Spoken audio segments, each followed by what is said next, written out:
Well, hello, it's me. Yes, it is Kenny Polcari, your host of the party, and today is Thursday, January 18th, 2024. And if my voice sounds scratchy, it is because I got like a sore throat, but I'm good. Don't worry about it. I'm all good.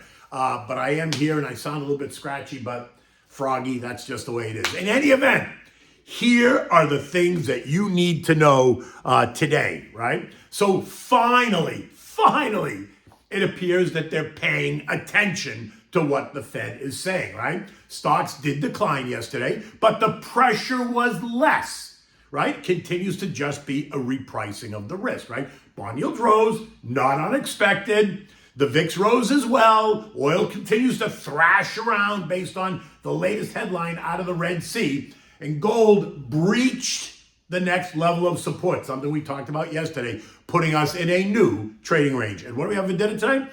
We're having the pan-seared garlic butter ribeye. Oh my God, delicious and so simple to make, easy to make on a weeknight when you get home. So suddenly it appears as if the market is listening to what the Fed is saying, right? And they're recognizing that the 6 rate cuts was never a reality. I mean, hello, anybody home? And all those traders that kept demanding multiple cuts are now being told to sit down and shut up. And the algos that followed along, somebody go over there and just pull the plug on those too, because it's ridiculous. They only added to the confusion and the chaos.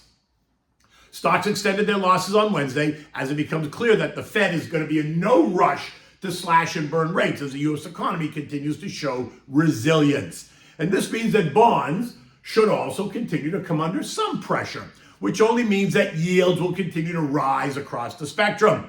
And that means that stocks could fall further, something that I hope happens so that we can put more money to work on behalf of clients and myself. At the closing bell, the Dow gave up 95 points. The S&P was down 28. The equal weighted S&P was down 50. The NASDAQ was down 88. The Russell lost 14. And the transports gave up 110 points. In the bond market, the TLT, which is the 20-year bond ETF, fell by 0.2%. The TLH, which is the 10 to 20-year bond ETF, fell by 0.3%, leaving the bond market down 4.25% and 3% respectively year to date. Now, what I find interesting is that the rise in yields is not causing all kinds of panic and chaos in the NASDAQ market. That index is only off 1% year to date. Nothing at all to be concerned about. But where we are seeing the pressure is in the SMIDs, right? The small and mid caps. Think the Russell, which is down 5.6% year to date, along with the transports, which are down 4.2%, and the equal weighted S&P, which is down 2.5%. And that suggests that the weakness is not in the magnificent 7, right? It's kind of across the board. Remember, the SMIDs, by definition, are small and mid caps, right? They're considered growth stocks. They are considered potential game changers, but the success rate works against them, right? Because not all of them are going to succeed, thus the high volatility, right? Their market capitalizations range from 250,000 to 10 billion. And while that sounds fairly healthy, compare that to large caps, right? Large caps are defined as stocks that are between 10 billion and 200 billion. And the mega cap stocks are those stocks that are worth over 200 billion. The Magnificent 7 are mega cap stocks. The Dow 30 are mega cap stocks. Many of the S&Ps are mega cap stocks, right? Kavish? Okay. So if you are now conceding and are no longer buying that whole rate cut story, and you're realizing that rates will remain higher for longer, then the growth stocks most affected would be the SMIDs. I mean, just look what the SMIDs did in the last 8 weeks of 2023, when 6 rate cuts was the rage, right? They shot higher by 27% off the October low to the December 31st close, right? Now, while the NASDAQ also benefited, right, that gained 20% during the same time frame. But the minute the narrative changes, then the ones that rose the most are going to be first to take the hit, right? It's not rocket science. This is not difficult to understand. Now, that doesn't mean that the broader market is not going to come under pressure. It may, but the recent action just means that the euphoria that got baked into the SMIDs in the market has to be repriced based on the latest narrative, right? Which again supports my make the plan, talk to your advisor, and then stick to it idea, right? Because that's what this is about. as a long-term investor. Now, if you're paying attention to the conversation, if you paid attention to the conversation here in the Morning Thoughts daily blog, then you didn't get caught up in it, right? You stuck to the plan. You executed that plan. You participated when the market rallied. You reinvested your divvies that were paid out at year end. You're building your position passively by doing that, and you appreciated the non-emotional guidance. And as a long-term investor, that's exactly what you need to do, right? Period, the end. Now, if you're a day trader, then you throw it all out the window, toss it all out, and just follow the herd if you want to day trade. But that's not what we're talking about. We're talking about long-term asset and management and wealth creation. The 2-year Treasury rose by 14 bips yesterday to end the day yielding 4.36%. The 10-year rose by 5 bips, ending the day yielding 4.1%. And these rates of return in these secure, safe assets are interesting to a range of investors, right? This morning's Wall Street Journal says there's $1 trillion in money market funds, at least for a portion of the portfolio. The older you are, it may be a larger portion of the portfolio, but that is what it is as well. Now, the VIX continues to move up, ending the day higher by 6.8% yesterday to end the day at 1479.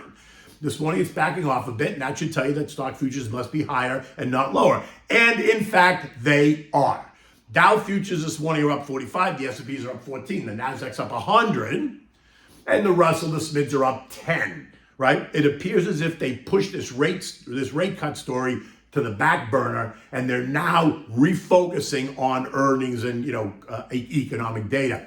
Taiwan Semi igniting a rally in the chip makers this morning, right? They told us that they expect solid growth this quarter, and that is sending everything in the tech space higher. Remember, Taiwan Semi supplies chips to like Apple and NVIDIA, but all of them are on the move. Microsoft, AMD, and Intel, and the list goes on and on and on in the tech space, right? And that makes some sense too. Tech has been under some pressure, not a lot, but some. And then a move that's really curious to me, at least, Boeing, which has gotten slammed after its most recent debacle, and rightly so, just won an order for 150 727 MAX 10s and MAX 8 jets from India's newest airline, ច្ចAirlines.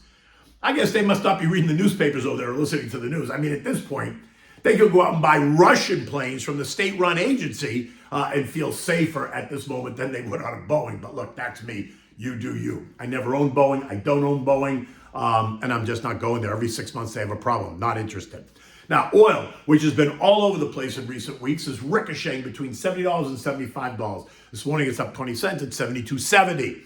The move higher yesterday being credited to a strong OPEC forecast over the next 2 years and the ongoing chaos in the Red Sea. We now know that the tensions are rising now between Iran and Pakistan. That's new, with Pakistan launching a strike into Iran in response to a bombing by Iran into Pakistan, right? This is after Iran also launched attacks into Iraq and Syria as well, claiming to attack another terrorist group in these foreign countries. In the end, all this means is that the tensions continue to heat up in the Mideast, and it feels like it's only one match away from exploding.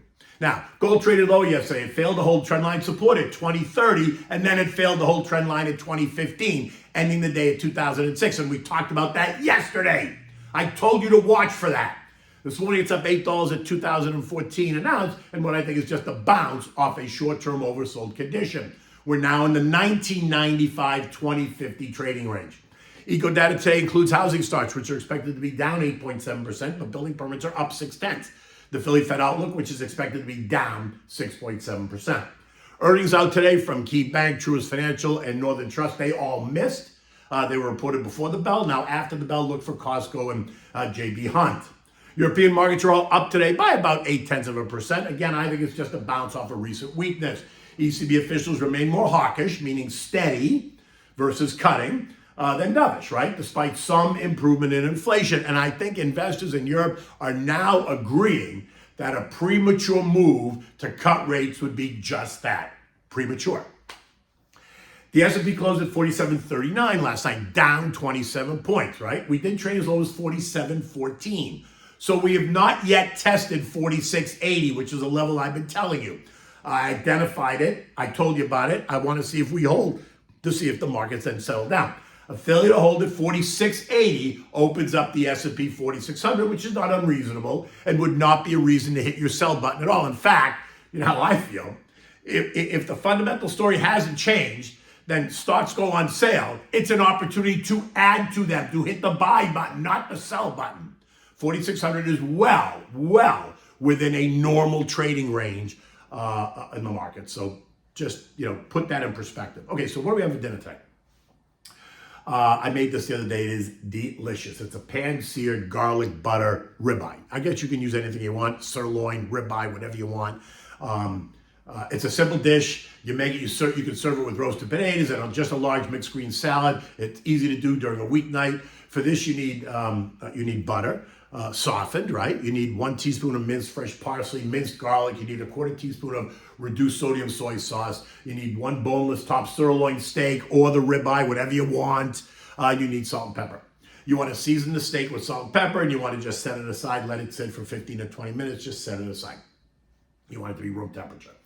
Then you want to make the garlic butter. Mix 2 tablespoons of the butter, the parsley, the garlic, and the soy sauce. Mix it, right? So it's all blended, then set that aside. Now, in a ribbed, if you have one, a ribbed skillet, you're going to put 2 tablespoons of plain butter over medium heat. Next, you're going to add the steak when the pan gets hot. You're going to sear it on both sides for 5 minutes. That should give you a nice medium steak. Now, if you want it rarer, then cook it for 4 minutes per side. If you want it more well done, cook it for 7 minutes per side. When it's done, you're going to place it on a warmed plate and top it with the garlic butter. Serve it with the roasted potatoes and a large mixed salad, right? It's simple and it's so good. In the note, I put a sirloin.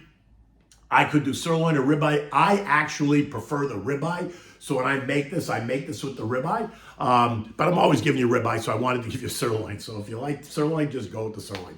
In any event, it is Thursday, and so we got 1 more day. We got 2 more trading days, right? Today and tomorrow in the markets. And until tomorrow, take good care.